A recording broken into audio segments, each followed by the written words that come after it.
This Saturday past, I spent my day at the Trump protest in New York City. I tried finding one person who could clearly articulate an argument against Donald of any kind. I came away empty. I start with a young man who for some reason paints his hair blue. When I asked if he always paints his hair blue or he just did it for that day, his mother said, "Oh no, it's always blue, but last week it was purple." Anyway, the blue boy, he hates Trump. When I asked why, this is the answer I received. Yeah, and he lies a lot too. He does lie lots? What would be one lie that you would pick up specifically? When he tweeted out saying that if he ever cursed on live television, that there would be an outrage and he'd have to publicly apologize. And then I saw a video about him cursing like a ton of times. It was ridiculous. So the cursing bothers you? No, he just bothers me in general. He just does? Mm-hmm. Okay. I don't know. Then there was another guy who was just ranting and raving, one sentence after the next, about how Trump is the next Hitler. When I asked why Trump is the next Hitler, he kept on just talking about people being put in ovens. See, this is 1936 Germany before, he opened the camps in the ovens. It just this tremendous scapegoating around, and you see his rallies with the violence and everything. He's reached that next point. Before it was just words. Now it's translating into physical violence against the others. Sir, who did you vote for in the last election? Obama. And what about the election before that? Obama. For the record, Donald Trump has said some crazy stuff, but he has never threatened to put anyone in an oven.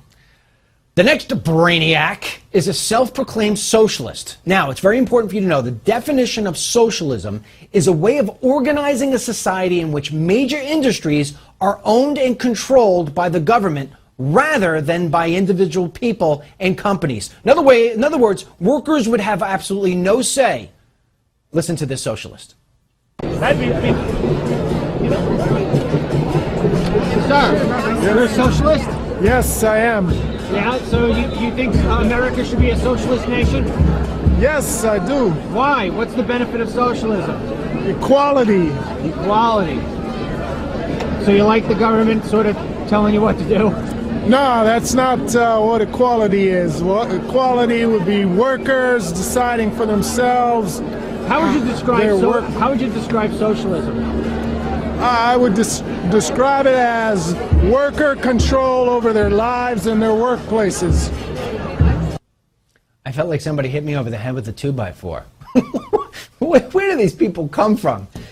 And then finally, this Saturday, a story broke about 4 illegal aliens who had been previously deported for crimes of different natures. They snuck back into the country and they gang raped a girl in Massachusetts while they beat up her boyfriend. He was forced to watch. A very violent crime. When I tried to explain this to one of the protesters, they just don't want to listen. Now, think about this for a second, okay? You're an undocumented immigrant in the United States. You've traveled thousands of miles to get a better life for yourself. You could be sent back at any second. That's a massive disincentive to commit any crimes. People are not going to commit. It's just like common sense that people who are undocumented in the United States are committing less crimes than people who aren't at risk of being sent back, possibly to be killed at any moment. What? I mean, this is what you're up against when you try talking to these people. First of all, if you present them with any facts, I mean, here is a news report. It's actually out there that these 4 men raped this girl, and they just want to completely deny it. Not to mention the fact, I love that argument about how it is that illegal aliens always commit less crimes than Americans do. No.